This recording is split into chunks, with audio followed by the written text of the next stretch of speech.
पहिला अनिललाई गयो कि अनिललाई पछाडि अनि त्यसलाई छलफल गर्नुला भनेर हामी उपसभामुखको छलफलको चरणमा चाहिँ प्रवेश गरेका छौँ।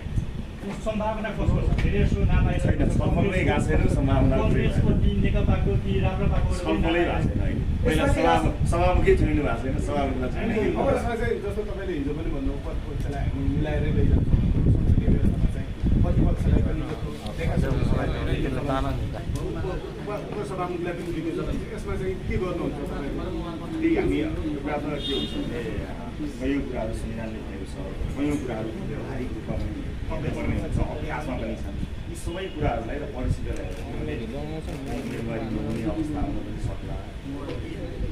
भएका अभ्यास, संवैधानिक व्यवस्था यी सबै कुरालाई हेरेर दिएर जान्छौँ। जुन स्पिरिट मैले आफ्नो मन्तव्यमा भने हामी पार्टीकै स्पिरिटमा हामी त्यसै गर्छौँ। योभन्दा पहिलो सन्तुलनको जुन चाहिँ हिसाबले गर्दा प्रतिपक्षको जुन छ हामी त्यस कारणले भन्दैछ हामी मैले भने जुन स्पिरिटमा मैले आफ्नो मन्तव्य त्यो स्पिरिट अनुसार नै हुन्छ। त्यसमा मैले अघि भने जस्तै अभ्यास व्यवहार यी फेरि कुराहरू त छँदैछ नि। त्यस कारणले त्यसमा पनि अन्यमा हामी सोचेका छौँ। हामी त्यो चरणमा चाहिँ प्रवेश गरिसकेका छौँ। स्पिरिटको कुरा संसदमा तपाईँले बोल्दै गरेर रोस्टरबाट सबैले त्यसको चर्चा गरिरहेका छन्। त्यो स्पिरिटमा तपाईँले एउटा शब्द पनि प्रयोग गर्नुभएको थियो, न्यायलाई प्रतिशोध भन्न मिल्दैन भन्ने कुरा। खास गरेर पूर्व प्रधानमन्त्री र गृहमन्त्रीको पक्राउले यति बेला प्रतिपक्षले त्यो विरोध पनि गरेको हिजो देख्नुभयो होला, बधाई पनि फरक ढङ्गबाट आयो। त्यसले गर्दाखेरि चाहिँ त्यो साँच्चै प्रतिशोध हो या न्याय हो, आम जनताले पनि खोजिरहेका छन्। के राष्ट्रपालले हतारै गरेको हो कि भन्ने चर्चा पनि छ।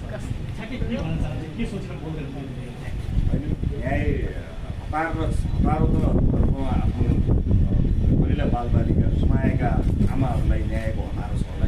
यो त्यति हतारो त कसैलाई पनि छैन भने त्यस कारणले न्याय पाउने पहिलो हक सही परिवार हो, घाइते परिवार हो। न्यायको हक सबैलाई छ। यो कुरा भनेको भने खालि मलाई लागेको एउटा राजनीतिक रूपमा मैले लागेको कुरा के बताएको छु भने न्याय पाउने पहिलो हक चाहिँ शहीद परिवारको है, शहीदकी आमाको है। त्यसको अर्थ अरूले न्याय पाउनु हुँदैन त। यो आम नागरिक चाहिँ सबैले त्यसलाई हेरिरहनु भएको छ। हामी पब्लिक अडिटमा छौँ। हाम्रा हरेक गतिविधिहरू, हाम्रा क्रियाकलाप, हाम्रा अभिव्यक्ति, हाम्रो राजनीतिक अभ्यास, हाम्रा निर्णय सबै आम नागरिक सामु छन्। त्यस कारणले नागरिकले यसलाई हेरि पनि रहनु भएको छ। तपाईँले थाहा पाइरहनु भएको छ।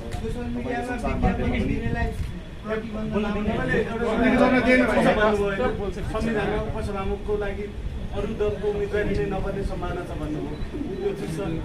त्यो पनि सम्भावना व्यवस्था त्यो व्यवस्था सम्झाउनु भयो कि अनि त्यो सम्भावना पनि छ।